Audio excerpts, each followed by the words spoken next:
own opinion.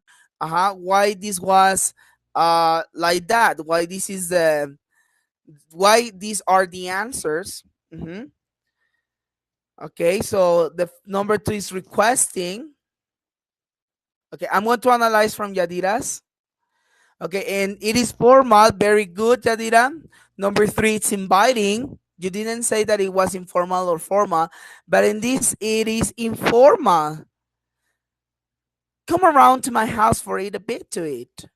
So come around is not a very nice verb. Okay, if you want to say it more formal, you can say, would you like to come? Is it okay if you come? Okay, so come around is not even that formal. Okay, number 4, it is inviting. Very good, Yadira. Number 5, but in this case, it's also informal. The next one, refusing. Very nice, Yadira, and it is informal too. Okay. Number 5, I agree with you. It's agreeing. Very good. And this is neutral, as you said. The next one, introducing yourself. Neutral. Very good. 7, in this case, it's clarifying. Very good, Yadira. And it's also formal. Suggesting. That is neutral. Introducing someone else. You said that it was formal. Very good. Introducing someone else. Very good. Asking for an opinion. Very good. Informal. Praising, which is neutral. Very good. Advising. You said that advising was informal, but in this case, it's neutral. The verb, the phrasal verb ought to. No, it's not a phrasal verb. Sorry, it's a modal. No, not even a modal. I think it's a compound verb. You need. It is it is neutral. You can say you should, he ought to. Doesn't have to do with formality. It's neutral. And hi, WhatsApp greeting, which is informal. And the last one you said, it is. Yeah, you didn't write it, but it is formal. Okay, very good, Caroline. Congratulations. Congratulations, Carolina. Which one did you get wrong?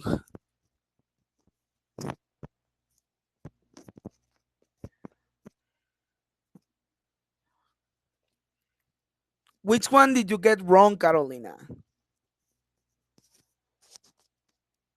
Number 8. Okay, what did you write? Were you wrong in the function or in the register?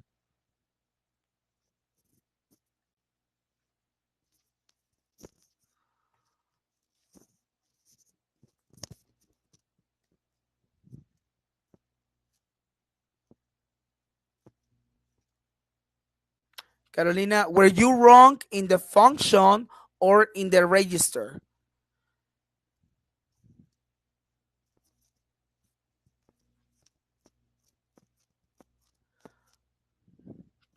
Caroline, are you there?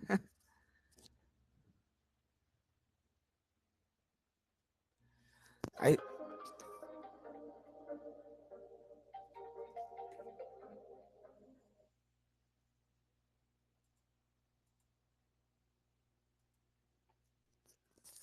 Okay, in the function, okay? Maybe you got confused a little bit, right?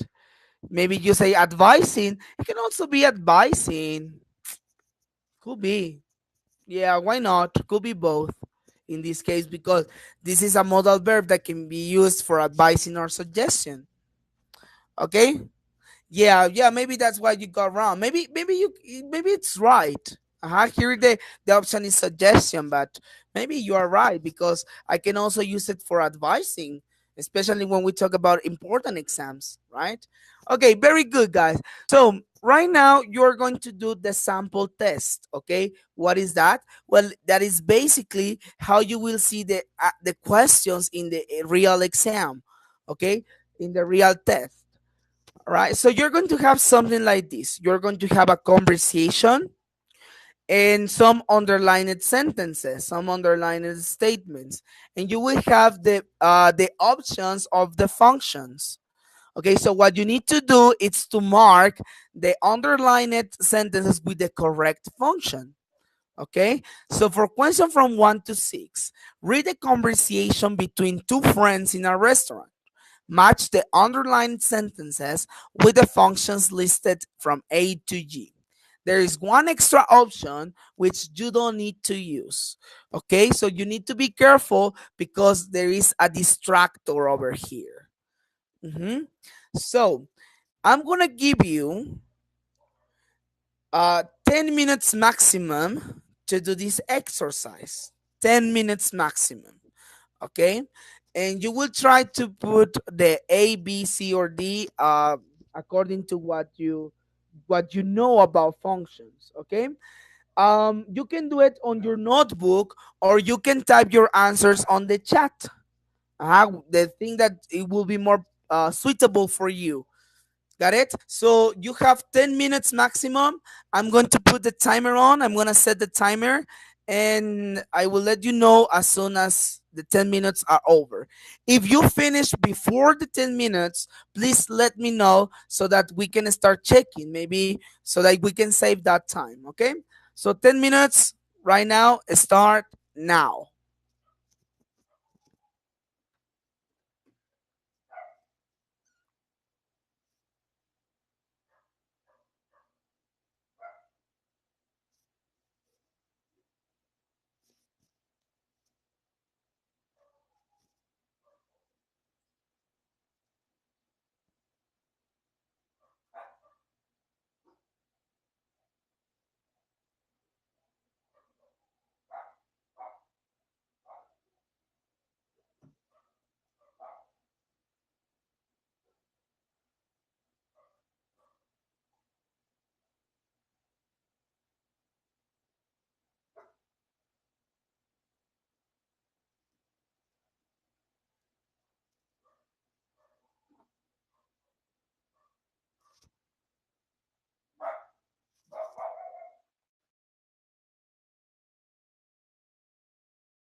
Okay, all right. I have the first answers, and those are Yadira's ones. Very good.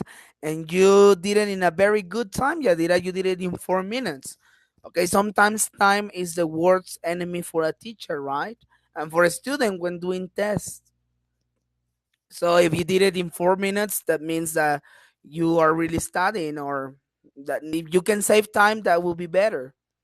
hmm Okay, so let's wait for the others. You can change your mind. I mean, you still have time, Yadira, to change your mind in case you have doubts, or in case you look at the sentence closely and you say no, this is not the answer.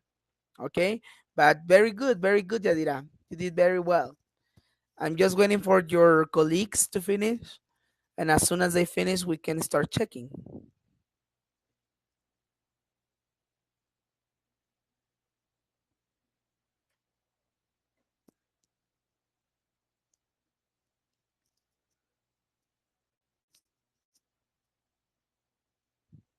Okay, thank you, Carolina. You also did a good time making a suggestion, disagreeing, asking for clarification.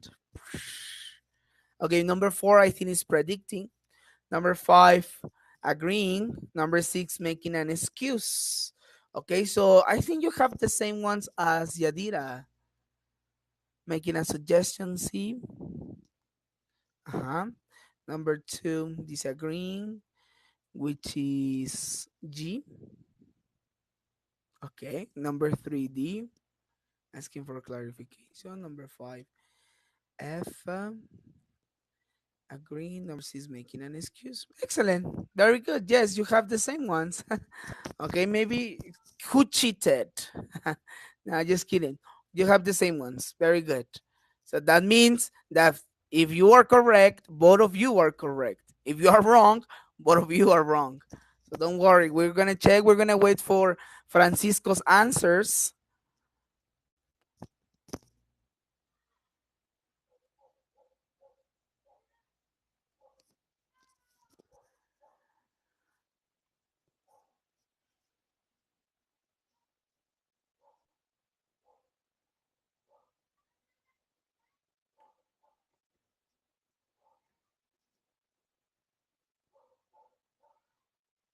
Okay, very good, Francisco.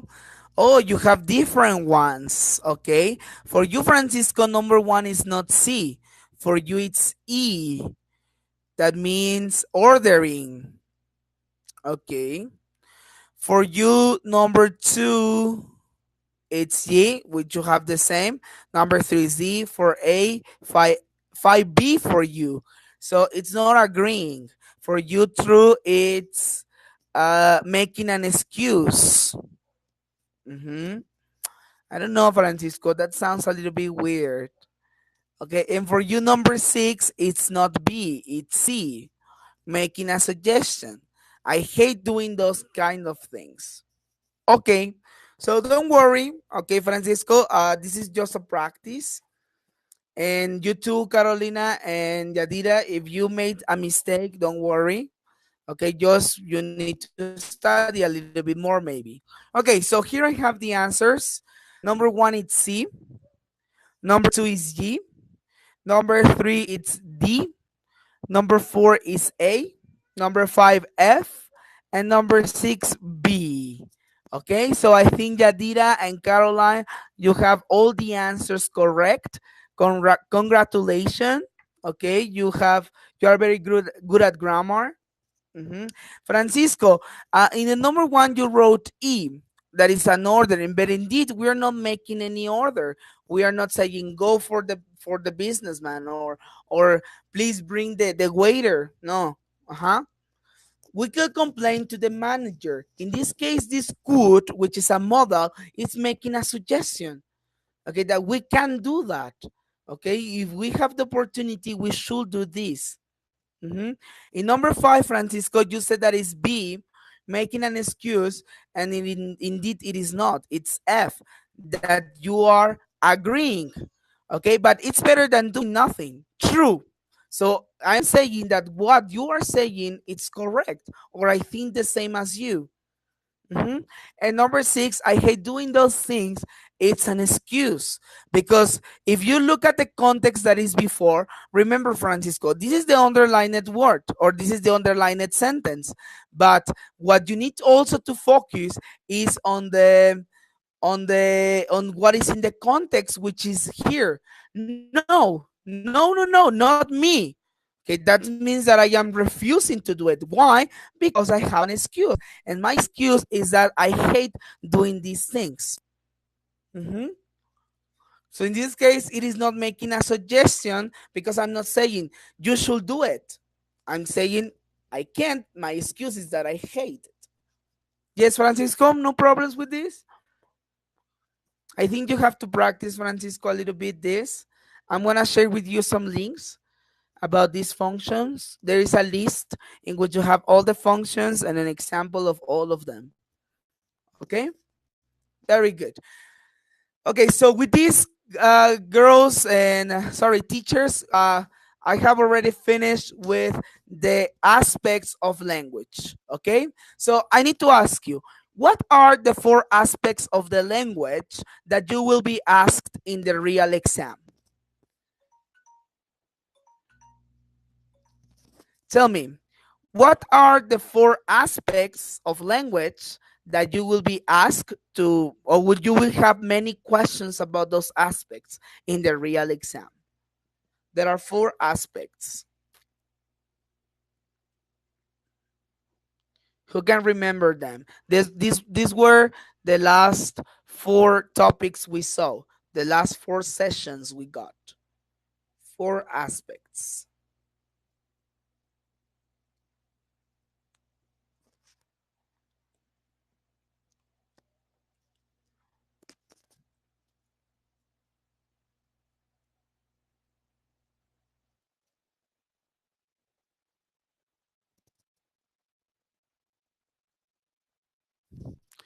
Nobody?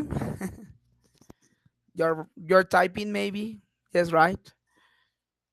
Four aspects of the language. Okay, Francisco, phonology, that is one. Okay, we have one. Phonology,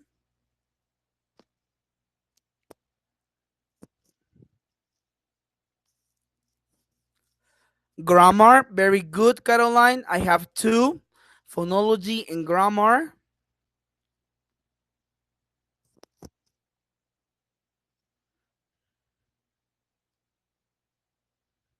I'm missing two more. And indeed, the last one we saw today and the last class, it is another aspect. So I have two, phonology, grammar, lexis. Very good, Yadira. You have one and one and one. Okay, phonology, grammar, lexis, and I'm missing one more. This last one, indeed. Very good. Function. Okay, so you need to focus on these four aspects of the language, and you will have some questions about these four aspects. Okay, very good. You were the last one, Caroline. You won.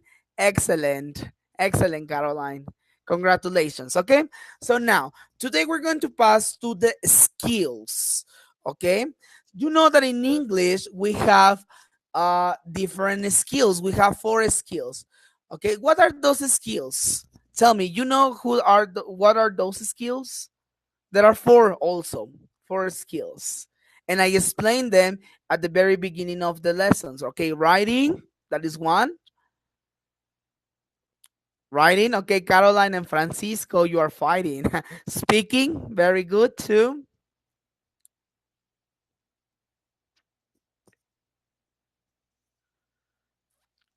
I'm missing two more. Listening, three. And one. And indeed, the last one that you haven't said is the one that we're going to be checking today.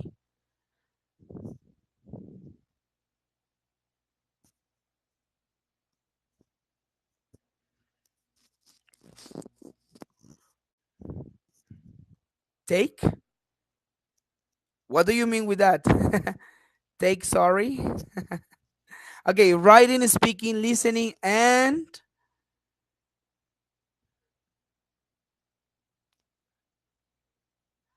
Okay, Yadira, use of English is part of the aspect because in the use of English, we need to look at the grammar and lexis, which is the vocabulary. So in this case, the use of English is not a skill.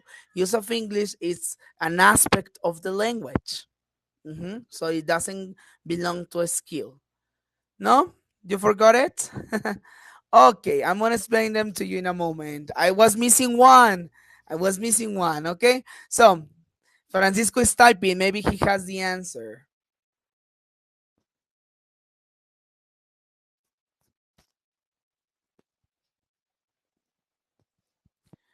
Okay, Francisco. I don't want to go to the next slide.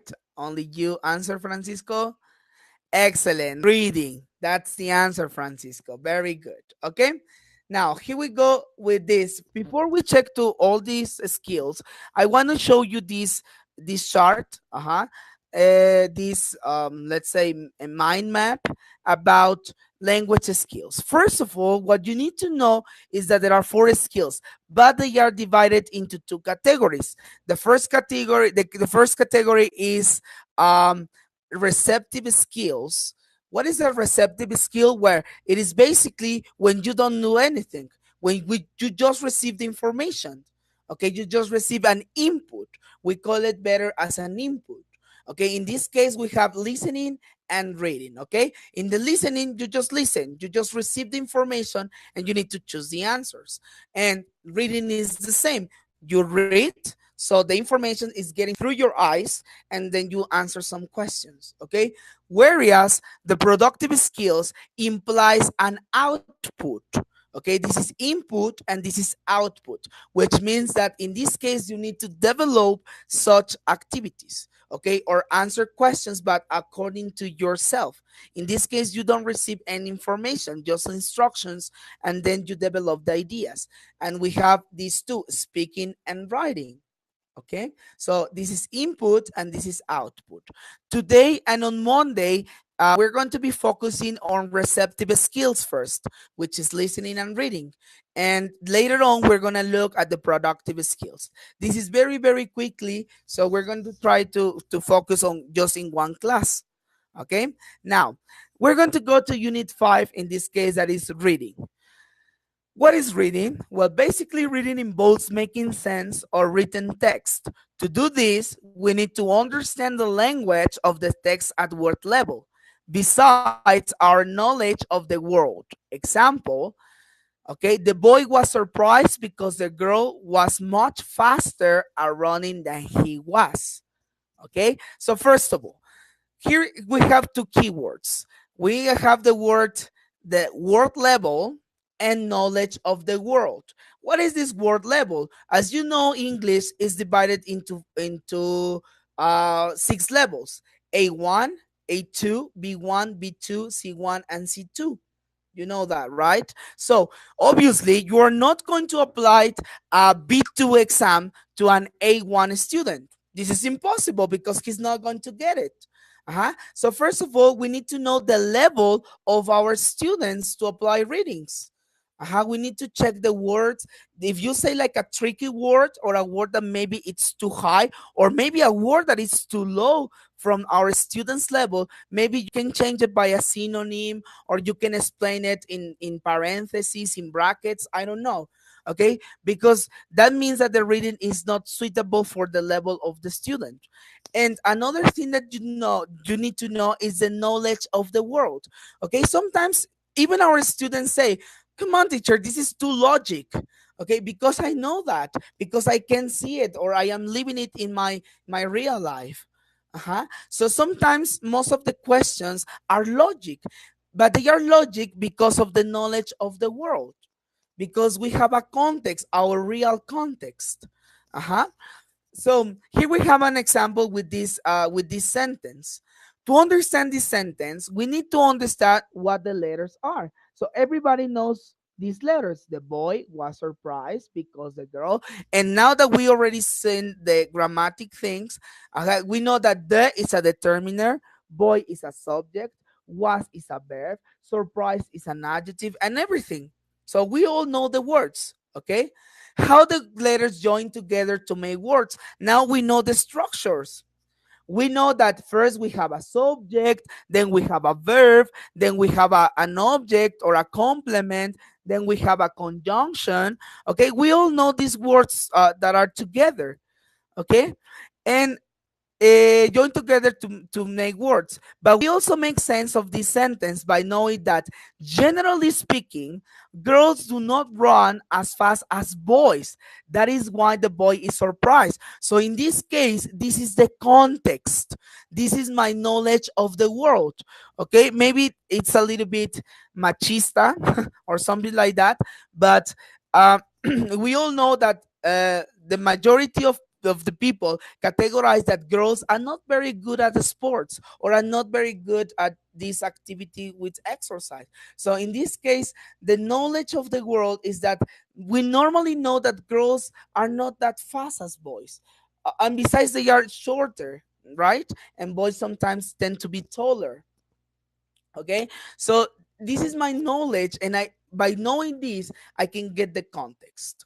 Okay, I will continue with the next slide. Let me know if you have a question. Okay, maybe I can explain you more. Now, when we talk about reading, we need to focus at two important things also, that is coherence and cohesion. Maybe you have heard about it. Okay, coherence is the general sense that a text makes sense through the organization of its content. In writing, it is provided by a clear and understood structure of paragraphs and sentences. Well, in writing, it's repeated. But as you can see, it is basically the structure. The coherence is that what you're saying is correct because it is grammatically written, grammatically well written. Okay, so we have a subject, a verb, and so on. Okay, now the cohesion is the use of linguistic devices to join sentences together, including conjunctions, reference words, substitution, and lexical devices, such as repetition of words, collocation, and lexical groups. What is that? Okay, so let's look at this more contextualized sentence. The boy was surprised because the girl was much faster at running than he was. We checked that in the previous sentence.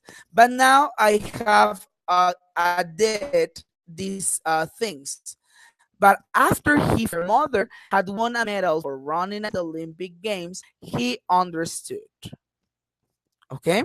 So in this sentence, I have remarked the blue words because this is the coherence. Okay, the idea of the reading, the idea of the sentence, the idea of the paragraph.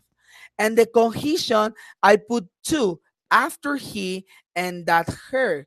Why this is the cohesion? Because if didn't exist, maybe the paragraph will not make any sense. Okay, because that will say the boy was surprised because the girl was much faster and running than he was. He found her mother had won a medal for running at the Olympic Games. So it doesn't make any sense to me. Okay, but if I say after he, that means that I am adding extra information which makes me to understand. And as you can see, I have a preposition here, sorry, a conjunction.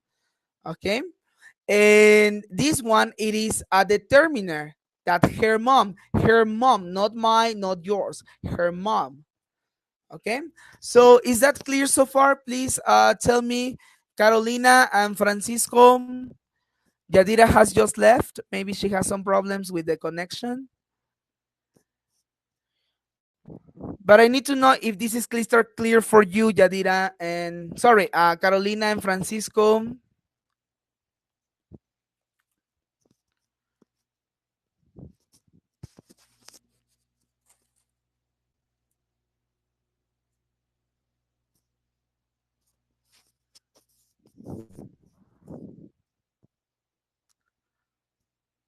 Okay, for Carolina, that's okay. I'm just waiting for Francisco. Okay, very good. So maybe I can continue. Now, remember, coherence, cohesion. Coherence, the words which have a meaning and make sense. And cohesion is the extra words that we make or we put in the text so that it can make more sense. Mhm. Now, the reading sub skills. This is the most important part. Okay, so pay lots of attention and ask me if you have a question, because in the real exam, you might have some questions like these ones. Okay, or talking about these topics. How we read, this will depend on what and why we are reading. For example, we may read a travel website to find a single piece of information about prices, but we may read a novel in great detail because we like the story and the characters. Okay, so in this case, we're talking about reading, about how we read. Sometimes we read in a quickly way just to get the information, to catch the information. But sometimes we also read with more attention, right? With more detail. Like in this case, if you're reading an interesting novel, maybe you will focus on characters and descriptions. And maybe if you tend to get a little bit lost, you will come back and reread one more time so that you can catch the idea one more time and so on. Okay, so for this we have these sub skills. They have a name. Okay, in this case I have a scanning at the beginning. Okay, maybe this word is similar to you. Maybe you saw it during the degree or your preparation as teachers. Okay, but anyway, we're gonna check that. Okay, scanning, basically it's find a specific piece of information in a text. We just glance over most of it until we find the information we are interested in. When we look for a number in a telephone dictionary, for example. Okay, so scanning means basically to read, but in order to get a specific point. Okay, so we read and we get the point. And now we know the answer, for example. Okay, so this is a scanning just to read for specific information. In this case, if you're looking for a number, a telephone number, you just go to the, I don't know, telephone dictionary. You look A B, okay, C, here is Caroline, and I have the number, and that's it. So I don't care about the other numbers. Now, gist or skimming, this is totally the opposite somehow. Glancing through the text to get, no, sorry, it's similar. The other one is the opposite. Glancing through the text to get a general idea of what it is about. For instance, when you look quickly to a book in a bookshop to decide if you want to buy it. Okay, so skimming is to read very quickly in order to get the idea. So you don't focus on the lexis, you don't focus on grammar, okay, you don't focus exactly on the characters. Maybe you just go and start reading so that you can get the idea of the text. Okay, so when you want to buy a book, you sometimes read the summary, right, or the resume. You read the resume. It's about a murder. It's about a man that loves a woman, and but their parents are against. So you just get catch them an idea. Okay. So with this, we have the two first ones: scanning, look for specific information; skimming, go through the main idea of the text. Okay. Now let's go with the next one. We have several of them. Reading for detail.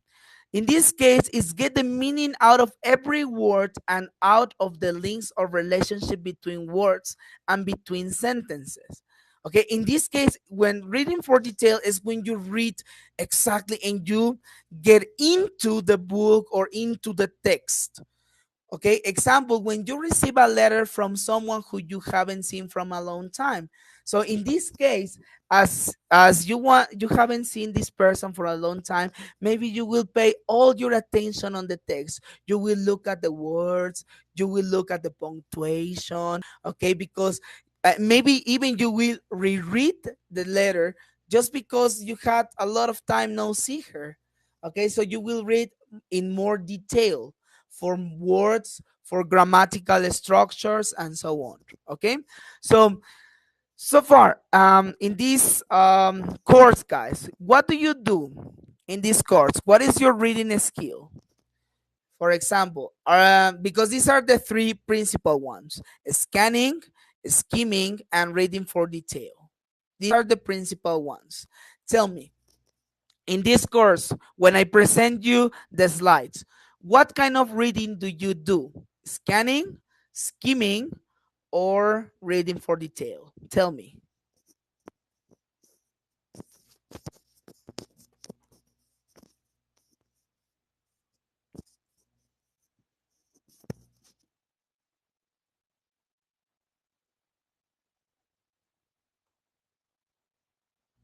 Okay, Francisco is typing. Okay, for the license skimming. Okay, that means that you just get the idea. Okay,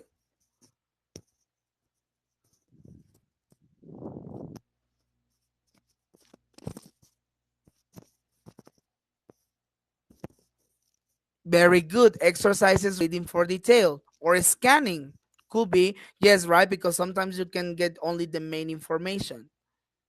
Okay, Caroline, you say reading for details and skimming. Very good. That means that you want to get the main idea. Excellent. Very good. Now, we have other subcategories. Let's call them like that. And I'm going to talk very quickly because we are about to finish the class. Just give me 5 more minutes and then that will be all. Okay, so in the next ones is deducing meaning from context. Okay, what is this? The relationship between unknown words by thinking about the relationship in specific situations. For example, the sentence in Portuguese, Lisboa é a capital de Portugal. I don't speak Portuguese, so maybe I made mistakes. Okay, I'm sorry for that. So by the context, you might get the idea the sentence refers to a place because of the word capital.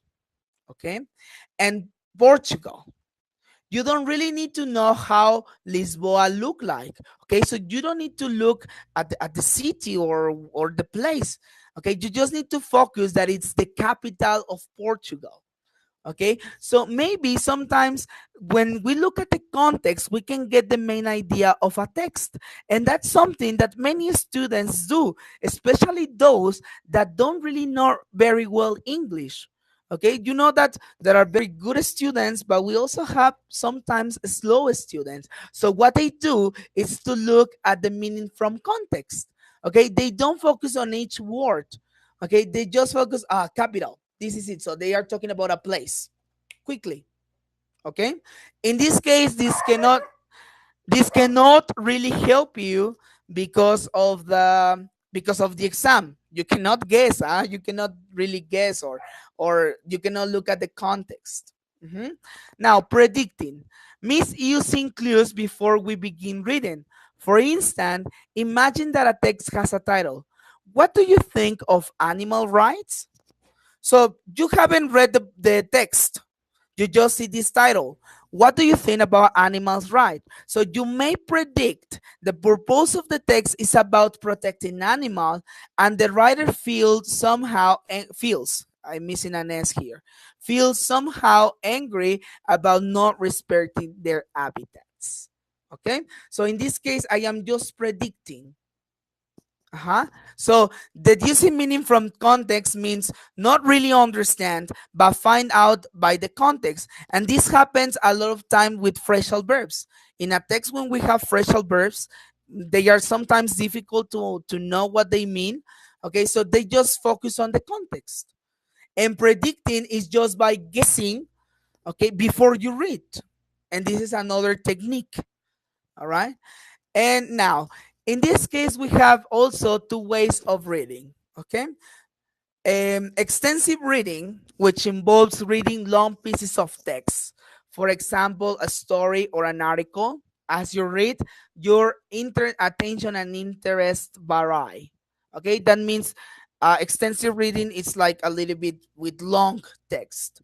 And intensive reading, okay, it's about people are more aware of how language is used. For example, we might ask students to look for all the words in a text related to a particular topic or word out of the grammar of a particular sentence. So in the extensive reading is just to get the general idea. Okay, and intensive reading is when we make somehow questions, okay, or things for specific areas. Okay, so for example, in Cambridge tests like PET, CAT, or a TOEFL, all these certifications. What kind of way of reading do you think you are applying? The extensive reading or the intensive reading? Tell me. What kind of ways of reading you should apply? Huh? In which you just get the main idea or in which you look for more detail?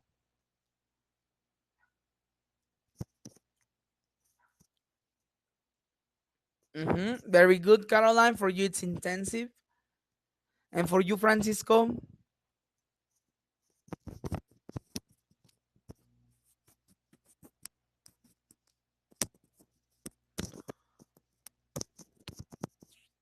Intensive reading, okay? Yes, indeed. Although there are some questions that are about extensive reading to get the general idea. Okay, so that will depend on the exam, but we normally have intensive reading. Okay, very good. Now, this is the end of reading.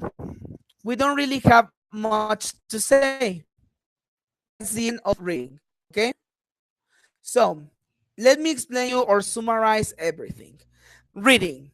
We all know that reading is basically to focus on a text and get the answers of some questions. That's reading. Okay, we have different sub skills. Scanning. Look for specific information. This is the key word.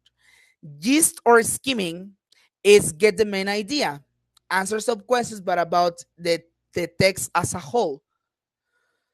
Reading for detail, it's get like in more detail what you're asking. Maybe you will be asked to write a sentence, okay? Or you read and you care about the meaning of each word. So for you, reading for detail means that you want to know what is this, what is this, what is this, and so on. So even though you are not asked to get specific points, you want to know the whole text. What is the whole text? Obviously, this will take more time, as you see. Uh-huh. Deducing meaning from context. That means get the idea, but focusing on context, especially if you don't know the words. And predicting is get the answers or gets what is the main idea of the text just by looking before reading. Okay? And there are two ways, which are extensive reading and intensive reading. The extensive is like the big readings, and intensive is like the main readings at the same time, but with more specific information. Okay? So far so good with reading. Do you have any problem or question about this? No? Okay, Francisco, thank you very much. What about you, Caroline? Okay, very good. For homework then. I'm gonna leave you another homework. I know that you want to rest in your weekend, but we need to work on this. Okay? Very good. Now, um look at these activities from a course book for intermediate level teenagers. So now we know the level. We know that they are maybe B1 or B2 because it's intermediate. And young adults and an extras from the reading passage they accompany. Which of the terms about reading in the box match with activities? Okay, so we have here this scanning, learning key vocabulary, consolidating language or evaluating opinions in a text, relating the topic to your knowledge of the world, and reading for detail. So we saw something like this. Okay, we talk about reading for detail. We talk about the knowledge, the context you know of your world, and so on. So here, teachers, I have 1, 2, 3, 4, and 5 exercises. Maybe in this is not very clear, but I'm going to send this presentation to your notebook and you can do some zoom. Some zoom so that you can see it bigger. So what I want you to tell me is in the instructions, what do you require from your students to do a scanning, to read in detail, and so on. So for example, maybe Caroline will say that number one, as she's looking at this box, maybe she will say, it's learning key vocabulary. or no, maybe it's relate their knowledge of the world. Okay, so this is what you have to do in this homework. Just very, very quickly look at the instructions and try to guess or try to think what kind of reading you can ask to your students to develop in these activities. Okay, so tell me, do you have a question about your homework?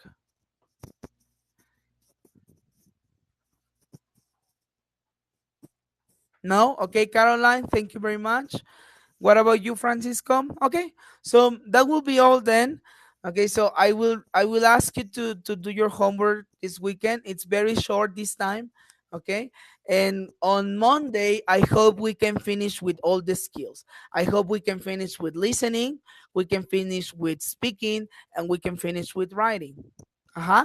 So get ready for Monday. It's gonna be a very important class because we're going to finish with the very first part of the module one. Okay, and we'll do this activity. We're going to do also the sample test. How we're going to be doing the sample test. So please do not miss the class. And that's all for my part. I don't know if you have a question or a doubt. I'm gonna send you the Edmodo's invitation. Okay, I hope you can get access this weekend. And well, that's all.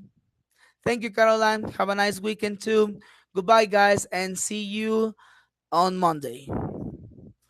Have an excellent weekend. Thank you, Francisco. You too. Goodbye. Peace.